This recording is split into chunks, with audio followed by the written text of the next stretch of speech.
Hello everyone.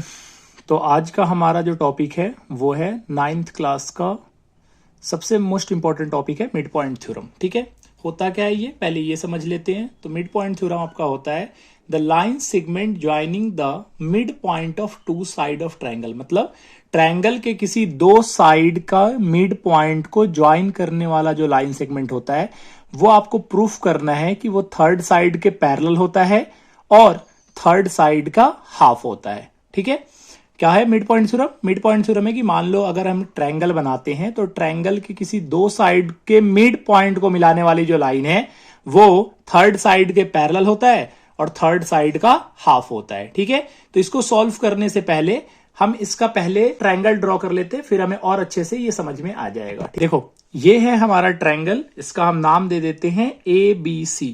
ये हमारा triangle है A, B और C। ठीक है, इस ट्रायंगल में बोल रहा है कि यहां पे एक मिड पॉइंट पहले से गिवन है ये, और इसका मिड पॉइंट पहले से गिवन है। मान लेते हैं इसका मिड पॉइंट है D और इसका मिड पॉइंट है आपका E। देखो हम मिड पॉइंट किसी का भी ले सकते थे, हम AB और BC का भी मिड पॉइंट लेके उसे ज्वाइन कर सकते थे, हम AC और BC का भी मिड पॉइंट लेके ज्वाइन कर सकते थे। अगर हम BC और AC के मिड पॉइंट को लेके ज्वाइन करते तो वो AB के पैरेलल प्रूफ करना होता, और अगर हम D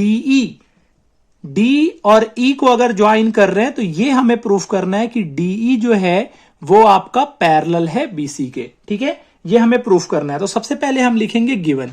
हमें गिवन क्या क्या दे रखा है पहले हम वो लिखेंगे। तो सर हमें गिवन दे रखा है कि D आपका मिड पॉइंट है AB का, तो D is a mid point of AB। ठीक है, ये हमें गिवन दे रखा है कि D मिड पॉइंट है AB का और E जो है वो मिड पॉइंट है आपका AC का। ठीक है, E मिड पॉइंट है आपका AC का।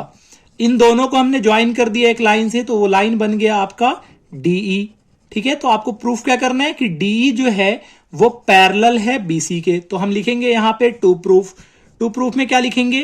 प्रूफ क्या करना है हमें, जो DE है वो पैरेलल है BC के, और हमें यह प्रूफ करना है कि जो DE है वो हाफ है BC के। ठीक है, अब देखो इस क्वेश्चन को प्रूफ करने से पहले हम कुछ इसमें कंस्ट्रक्शन करेंगे। कंस्ट्रक्शन क्या करते हैं? देखो ये जो AB आपका साइड है इसी के पैरेलल हम एक लाइन ड्रॉ करेंगे C से। ठीक है, AB के पैरेलल हम एक लाइन ड्रॉ करेंगे C से, जो कि हम ड्रॉ करेंगे वहां तक। इस पॉइंट को हम नाम दे देंगे F, और फिर हम क्या करेंगे E को एक्सटेंड करके हम इस पॉइंट से ज्वाइन कर देंगे। ठीक है, ये हमारा कंस्ट्रक्शन है।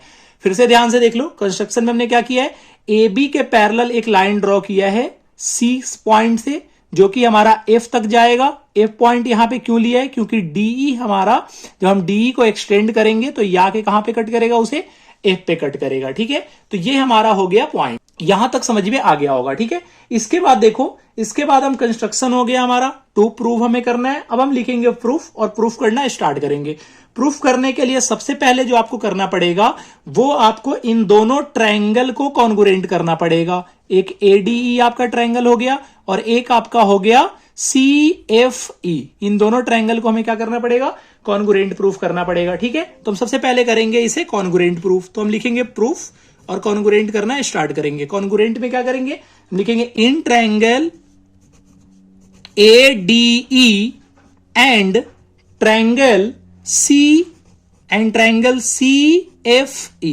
इस दो ट्रायंगल को लेंगे और इन दो ट्रायंगल में हम तीन किसी चीज को ढूंढेंगे, या तो वो एंगल भी हो सकता है, वो आपका साइड भी हो सकता है। ठीक है, तो यहां पे देखो ये जो एंगल बन रहा है वो क्या इस वाले एंगल के वर्टिकली अपोजिट एंगल होगा, क्योंकि दो लाइन एक दूसरे को इंटरसेक्ट कर रहे हैं।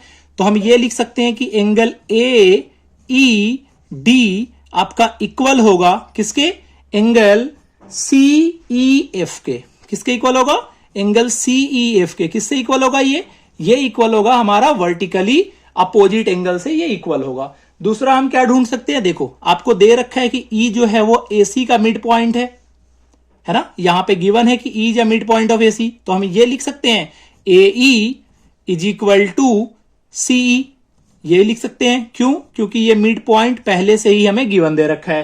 थर्ड जो हमारा होगा, देखो AB के पैरेलल हमने लाइन ड्रॉ करा है CF। किसके पैरेलल करा है? AB के पैरेलल एक लाइन ड्रॉ करा है CF, और आप देखोगे तो AC आपका एक ट्रांसवर्सल है, जब दो पैरेलल लाइन को एक ट्रांसवर्सल कट करता है तो ये जो एंगल बनेगा वो क्या इसके इक्वल होगा अल्टरनेट इंटीरियर से। तो हम यहां पे क्या लिख सकते हैं, हम यहां पे लिख सकते हैं कि angle D A E, angle D A E आपका इक्वल होगा, किसके इक्वल होगा, इस एंगल का नाम क्या होगा, इस एंगल का नाम हमारा होगा एफ सी ई। तो इसे हम क्या लिख सकते हैं, एफ सी ई। और ये तीनों एंगल किससे इक्वल हो गए, अल्टरनेट इंटीरियर से ये हमारा इक्वल हो गया। देखो अब तीन चीज हमें मिल गया, चाहे वो एंगल हो या साइड हो। अब जब ये तीन चीज हमें मिल गए तो हम इसे क्या करेंगे, हम इसे लिख सकते हैं ये दोनों कॉन्गुरेंट हो गए ट्रायंगल। ठीक है, तो ये हमारा ट्रायंगल कॉन्गुरेंट हो गया। एडीई कॉन्गुरेंट हो गया किसके, एडीई कॉन्गुरेंट हो गया हमारा सीएफई के। ठीक है, अब हम क्राइटेरिया ढूंढेंगे, क्राइटेरिया कैसे कॉन्गुरेंट हुआ। तो इसके लिए आप किसी एक ट्रायंगल को ले लो, मान लो मैं एडीई ट्रायंगल में देखता हूं, एक हमने ये वाला एंगल लिया है और एक हमने यहां ये वाला एंगल लिया और इसके बीच का ये साइड लिया है। तो ये देखो ये दोनों एंगल के बीच में क्या एई साइड आ रहा है, अगर ये दोनों एंगल के बीच में ये साइड आ रहा है तो ये आपका ट्रायंगल कॉन्गुरेंट हो जाएगा, किससे कॉन्गुरेंट हो जाएगा, ए एस ए क्राइटेरिया से ये कॉन्गुरेंट हो जाएगा। ठीक है, क्वेश्चन ये आता है कॉन्गुरेंट करने का फायदा क्या हुआ, कॉन्गुरेंट हमने करा ही क्यों। तो कॉन्गुरेंट करा ये प्रूफ करने के लिए कि ये जो डीई है वो ईएफ के इक्वल होगा। इससे क्या होगा, इससे जब हम प्रूफ करने की कोशिश करेंगे डीई बीसी के पैरेलल तो उसमें इसका बहुत बड़ा रोल है। तो यहां पे हम प्रूफ करेंगे D E is equal to E F, लिख सकते हैं यहां पे D E is equal to E F, कैसे, D E is equal to E F. Reason क्या है, सीपीसीटी से ये दोनों क्या हो जाएंगे, डीई जो है वो ईएफ के इक्वल हो जाएंगे सीपीसीटी से। और यहां पे देखो इस वाले ट्रायंगल में एडी साइड है और इस वाले ट्रायंगल में हमारा सीएफ साइड है, तो हम ये लिख सकते हैं कि A D is equal to C F, A D is equal to C F, ये भी हमारा सीपीसीटी से इक्वल होगा। अब सीपीसीटी से हमारे दोनों इक्वल हो गए।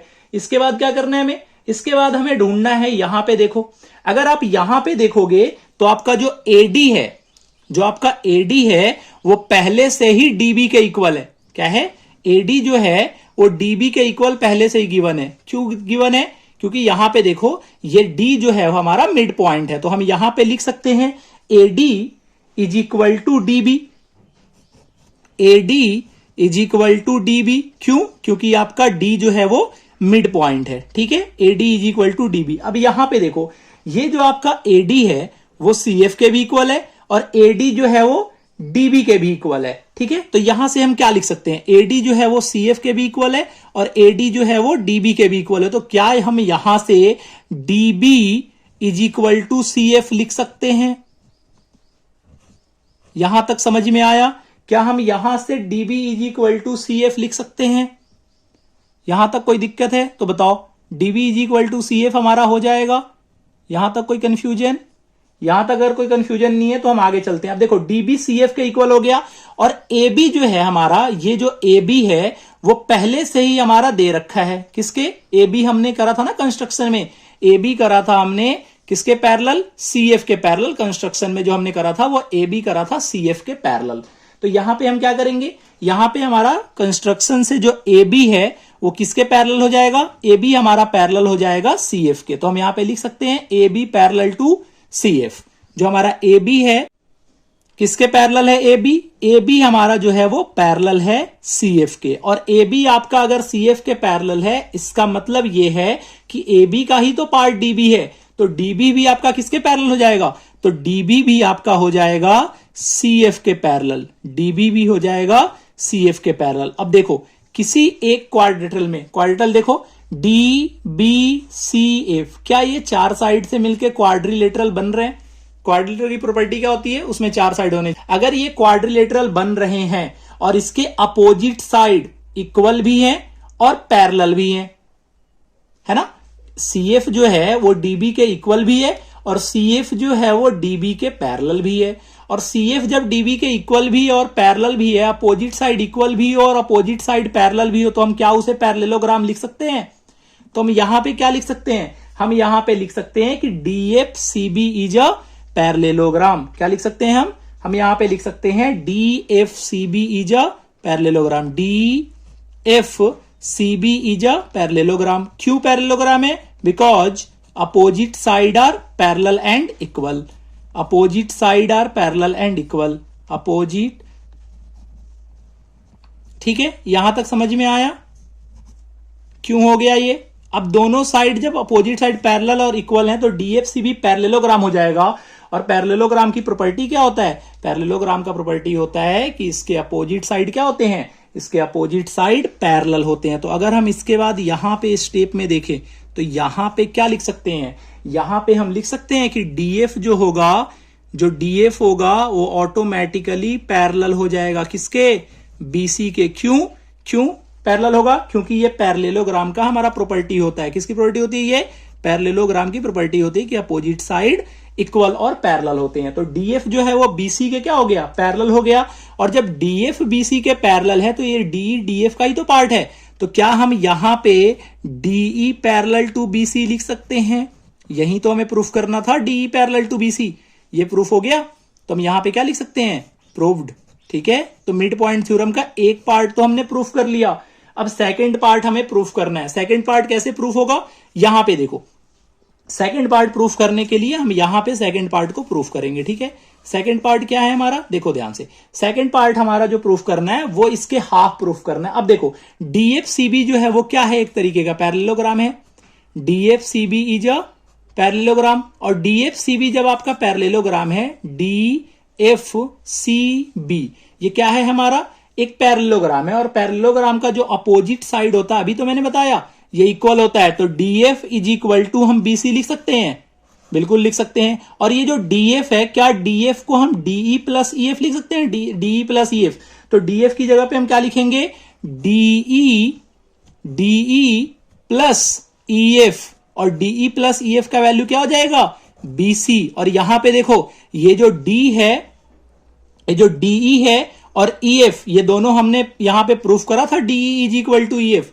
कहां पे प्रूफ करा था, D E is equal to E F. ये रहा हमारा सीपीसीटी हमने प्रूफ कर रखा था ना, D E is equal to E F. तो क्या हम डीई और ईएफ की जगह पे हम डीई लिख सकते हैं। तो यहां पे हम लिखेंगे D E plus D E is equal to B C. और ये हमारा क्या हो जाएगा, D E plus D E, 2DE is equal to B C. ठीक है, तो डीई इज इक्वल टू क्या हो जाएगा हमारा, बीसी अपॉन में 2। यही हमें प्रूफ करना था। ये जो है वो थर्ड साइड के क्या हो गया, हाफ प्रूफ हो गया।